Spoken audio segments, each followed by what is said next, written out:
بسم اللہ الرحمن الرحیم۔ آج کے سوالات میں سے ایک سوال یہ ہے کہ کیا کوئی شخص اپنی اولاد کو وراثت سے محروم کر سکتی ہے؟ ہمارے یہاں ایک بیوہ عورت ہے، اس نے اپنی وراثت میں سے ایک لڑکے کو وراثت سے محروم کیا ہے، کیا ایسا کرنا جائز ہے؟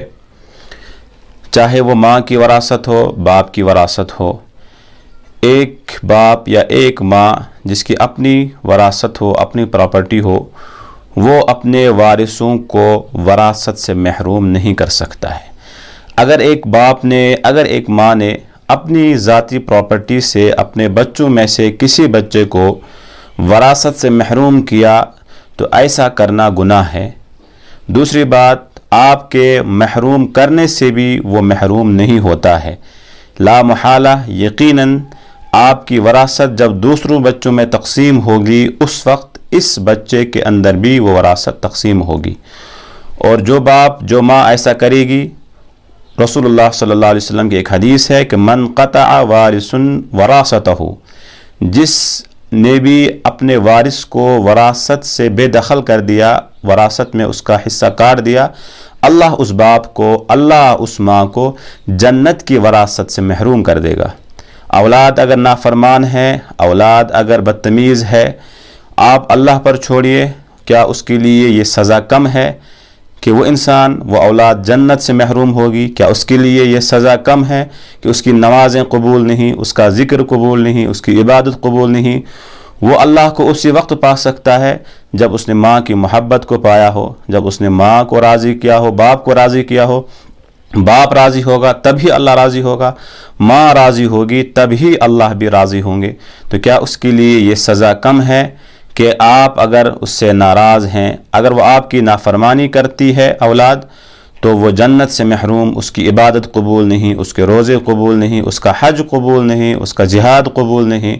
آپ اللہ پر چھوڑیے، اس کی زندگی بھی برباد ہوگی، اس کی آخرت بھی برباد ہوگی اگر اس نے آپ سے معافی نہیں مانگی اور اگر اس نے توبہ نہیں کی۔ آپ جو ہے اس کو وراثت سے محروم نہ کیجیے، وہ پھر بھی وراثت سے محروم نہیں ہوتا ہے، چاہے لاکھ آپ بچے کو بے دخل کر دیں، عاق کر دیں اور اخباروں میں نیوز دے دیں، بچہ وراثت سے محروم نہیں ہوتا ہے، بلکہ آپ گنہگار ہوتے ہیں کہ آپ جنت کی وراثت سے محروم ہو جائیں گے۔ دوسرا سوال ہے کہ موبائل میں قرآن پاک بے وضو پڑھ سکتے ہیں یا نہیں پڑھ سکتے ہیں؟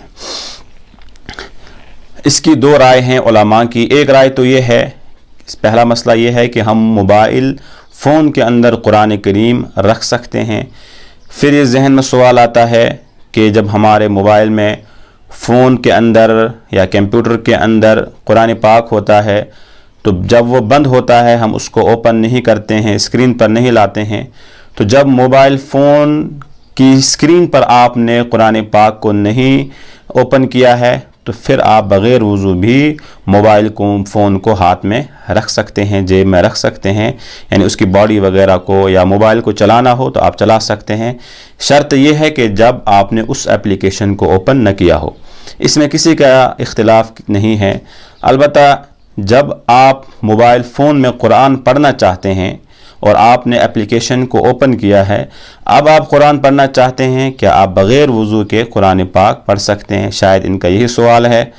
تو ایک رائے تو اس کی یہ ہے کہ آپ بغیر وضو کے جب اگر آپ اپنی انگلی اسکرین پر لگانا چاہیں گے اس طرح سے، تو پھر آپ اس طرح سے بغیر وضو کے قرآن پاک کو ٹچ نہیں کر سکتے ہیں۔ یہ علماء کی ایک بڑی جماعت ہے جو کہتی ہے احتیاط اسی میں ہے کہ بغیر وضو کے آپ اسکرین پر جو ہے اپنا ہاتھ نہ لگائیں جب آپ نے اپلیکیشن کو اوپن کیا ہو۔ دوسری جماعت کہتی ہے کہ یہ تو ایسا ہی ہے جیسے کہ آپ نے صندوق کے اندر قرآن پاک رکھا ہو، بریف کیس کے اندر آپ نے قرآن پاک رکھا ہو۔ اب اگر آپ کا وضو نہیں ہے، چونکہ قرآن پاک صندوق کے اندر ہے، آپ بغیر وضو کے صندوق کو ہاتھ میں اٹھا سکتے ہیں، بغیر وضو کے اس اٹیچی کو ہاتھ میں لے سکتے ہیں۔ یہ مثال ایسے ہی ہے جو لوگ یہ کہتے ہیں کہ بغیر وضو کے آپ قرآن پاک کو جو ہے پڑھ سکتے ہیں اور اس کی اسکرین کو ٹچ کر سکتے ہیں۔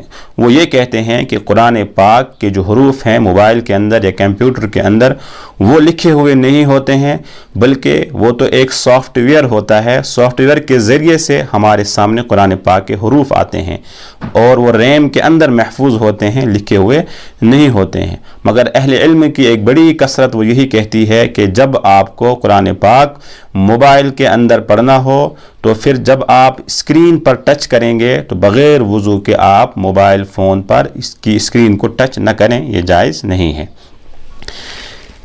تیسرا سوال ہے، کیا ایک انسان نے جھوٹی قسم کھائی ہے، اس کا کفارہ کیا ہے؟ ایک انسان نے جھوٹی قسم کھائی ہے، جھوٹی قسم کا کفارہ نہیں ہوا کرتا ہے۔ یعنی ایک انسان نے اگر اللہ کی ذات، اللہ کی صفات کی قسم کھائی، قرآن پاک کی جھوٹی قسم کھائی ہے، تو اس انسان کے لیے توبہ کرنا ضروری ہوتا ہے، استغفار کرنا ضروری ہے، اللہ سے معافی مانگنا ضروری ہے جو اس نے یہ ایک جرم عظیم کیا ہے۔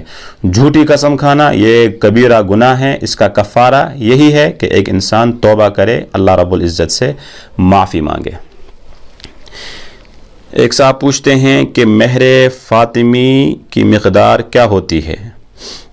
مہر فاطمی یہ 12.5 اوقیہ ہوا کرتا تھا اور ایک اوقیہ 40 درہم کا ہوتا تھا، اور اس حساب سے 12.5 اوقیہ کی جو مقدار ہے وہ 500 درہم بنتی ہے، اور آج کے حساب سے 1 کلو 300 گرام اور لگ بھگ 99 ملی گرام چاندی ہوتی ہے۔ 1 کلو 300 گرام 99 ملی گرام چاندی کی جو قیمت ہوگی وہ مہر فاطمی کی مقدار آج بنے گی۔